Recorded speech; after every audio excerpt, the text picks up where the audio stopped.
नमस्कार, अक्षर ज्योतिष में आपका स्वागत है। मैं पिंकी अग्रवाल, ज्योतिष विशारद। अभी हम लोग पढ़ रहे हैं कि भावानुसार कौन कौन से विषय पढ़ने के लिए हमारी कुंडली में इंडिकेशन मिलता है। तो हम अष्टम भाव तक जा चुके हैं। इस वीडियो में हम नवम भाव, दशम भाव, एकादश और द्वादश भाव में कौन कौन से विषय बन सकते हैं हमारे पढ़ने के, वो लेंगे। तो इसमें हमने पहले ही फर्स्ट वीडियो में ये बात क्लियर करी थी कि लग्न, लग्नेश, पंचम, पंचमेश और उनके साथ कारकों का जब संबंध बनता है तो ही हमारी कुंडली में अच्छी शिक्षा पाने के योग दिखाई देते हैं। और उसके बाद जिन हाउसेस में ये संबंध बनता है उन हाउसेस से रिलेटेड विषय हम पढ़ सकते हैं, अर्थात उन विषयों को पढ़ने से हमें सफलता मिल सकती है। और इस टॉपिक का सबसे बड़ा फ़ायदा ये है कि अगर हमको राह नहीं मिल रही है या हम कंफ्यूज हैं या हम तय नहीं कर पा रहे हैं कि किस विषय में हम आगे बढ़ें, तो फिर उस वक्त इससे हमें बहुत ज़्यादा मदद मिल जाती है। तो अभी हम 9th हाउस को ले लेते हैं। 9th हाउस वैसे तो हायर एजुकेशन का है, हमने यहाँ पे हायर लिखा भी है, हायर एजुकेशन का है। डिग्री के बाद जैसे कि पोस्ट ग्रेजुएशन की पढ़ाई होती है ना, उसको देखते हैं। और पंचम से पंचम होने के कारण भी 9th हाउस को हम देखते हैं। अब 9th हाउस के जो कारक हैं हमारे, वो धर्म है ना, धर्म है, या पिता का भाव भी हमने लिया था कि ये पिता का भाव भी है।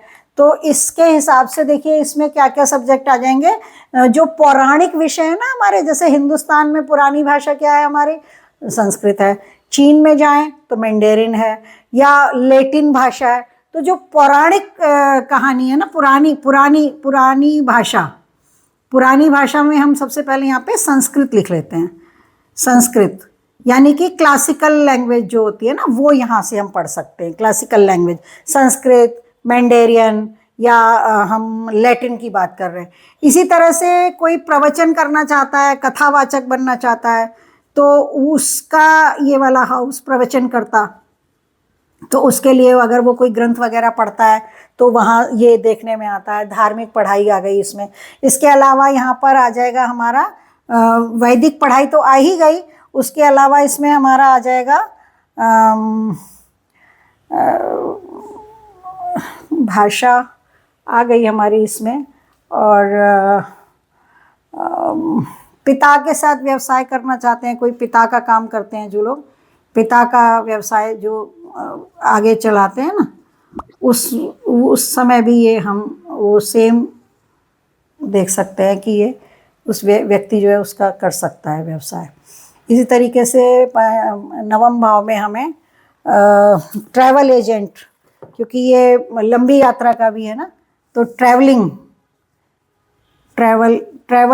कई लोग होते हैं ना, घूमने फिरने के, ट्रैवलिंग के बड़े शौकीन होते हैं, तो वो इससे कर सकते हैं। इसमें यहाँ पर लैटिन भाषा पढ़ सकते हैं और संस्कृत पढ़ सकते हैं, प्रवचनकर्ता बन सकते हैं, कथावाचक बन सकते हैं इस हाउस को देख के।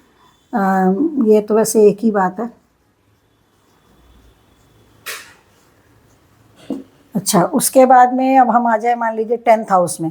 तो 10th हाउस में ना फिलॉसफी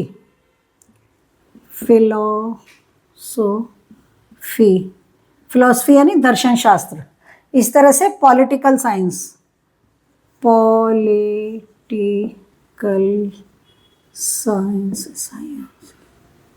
यहाँ पर हमने नहीं लिखा था, चौथे घर में नागरिक शास्त्र भी आता है।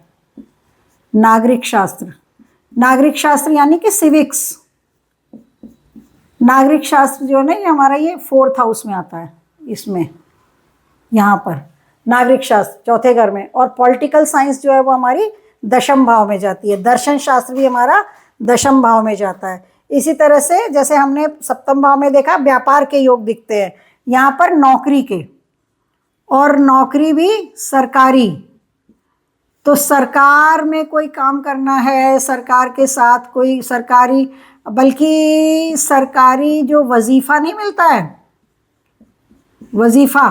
वजीफ़ा यानी स्कॉलरशिप, वो भी हमको 10th हाउस से पता चलता है। 10th लॉर्ड 10th हाउस में बहुत अच्छा से होके बैठा हुआ हो और उसका किसी तरीके से रिलेशन पंचम भाव से बन रहा हो यदि, तो पढ़ाई में हमको वजीफ़ा, सरकारी वजीफ़ा मिलने के लिए 10th हाउस का बली होना अनिवार्य होता है। मेरे पास एक ऐसी कुंडली है जिनका दशम भाव में दिग्बली होकर के स्वराशि का सूर्य बैठा हुआ था, तो उनकी काफ़ी पढ़ाई जो है ना वो सरकारी स्कॉलरशिप के साथ हुई। इसी तरीके से जैसे कोई बहुत से बच्चे कहते हैं ना हमें प्रशासनिक अधिकारी बनना है, तो सब्जेक्ट तो वो कुछ भी लेते हैं, हिस्ट्री लेते हैं या साइंस लेते हैं और दूसरे सब्जेक्ट भी लेते हैं, हिंदी भी लेते हैं, लिटरेचर साहित्य लेते हैं। लेकिन अगर हमको देखना है कि प्रशासनिक अधिकारी यानी IAS PCS यानी कि एकदम प्रशासनिक अधिकारी, गजटेड ऑफिसर, प्रशासनिक अधिकारी। अब बात ये चल रही कि सब्जेक्ट की हो रही है और हम इस पे चले गए। क्योंकि इसलिए चले गए हम इस पे क्योंकि देखिए पढ़ाई के जब बहुत स्ट्रॉन्ग योग होंगे, हमारे बहुत अच्छे योग होंगे, तब हम इस लेवल पे पहुंचेंगे। तो हमें वहाँ से ही शुरू होना है कि पंचम पंचमेश लग्न लग्नेश और हमारा जो है बुध शुक्र गुरु की पोजीशन क्या है, कैसी है, जुपिटर कैसे कहाँ बैठा हुआ है, क्या उसका पंचम भाव से रिलेशन है कि नहीं है, उसका लग्न लग्न से रिलेशन है कि नहीं है। क्योंकि जुपिटर एक ऐसा प्लैनेट है ज्ञान और विस्तार देता है हमको, अनंत तक उसका विस्तार है ना, कहते हैं आकाश अनंत है, तो ये जुपिटर के लिए कहा जाता है। तो अब ये प्रशासनिक अधिकारी कैसे बनेंगे? पहले LKG UKG करेंगे और हम मतलब मिडिल करेंगे, फिर डिग्री करेंगे, फिर और डिग्री करेंगे, फिर उसके बाद जा कर के कहीं हमारा नंबर आएगा कि हम प्रशासनिक अधिकारी बने।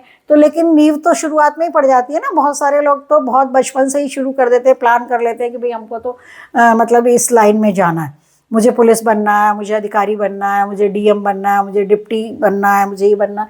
तो वो कहाँ से पता चलेगा? यानी कि हमारे पंचम भाव पंचमेश लग्न या लग्नेश का संबंध कहीं ना कहीं हमारे दशम भाव से नहीं बनेगा अगर, और दशम भाव में हमारे बली प्लैनेट अगर नहीं होंगे तो हम कभी भी प्रशासनिक अधिकारी नहीं बन सकते। तो जो बड़े IAS PCS अधिकारी होते हैं, प्रशासनिक अधिकारी होते हैं, उनके कुछ प्लैनेट ज़रूर ही पावरफुल होते हैं। जो कुछ प्लैनेट में सबसे ज़्यादा जो इम्पॉर्टेंट प्लैनेट्स है सरकार की सेवा करने के लिए, सूर्य बढ़िया होना चाहिए, जुपिटर अच्छा होना चाहिए, पावरफुल होना चाहिए, और मंगल भी। मंगल हमको बनाता है पुलिस का अधिकारी, जेल सुपरिंटेंडेंट, या हमें SP सुपरिंटेंडेंट पुलिस, इस तरह के इंस्पेक्टर ऑफ पुलिस, इस तरह के जो अधिकारी बनते हैं, खुफिया विभाग के अधिकारी जो बनते हैं, वो मंगल बनवाता है। ठीक है। और जो सरकार के IAS होते हैं जैसे कलेक्टर, डिप्टी कलेक्टर वगैरह, तो वो सूर्य की कृपा से बनते हैं। जुपिटर की भी कृपा होनी चाहिए, क्योंकि जुपिटर क्या है हमारा? जुपिटर हमारा मंत्री है।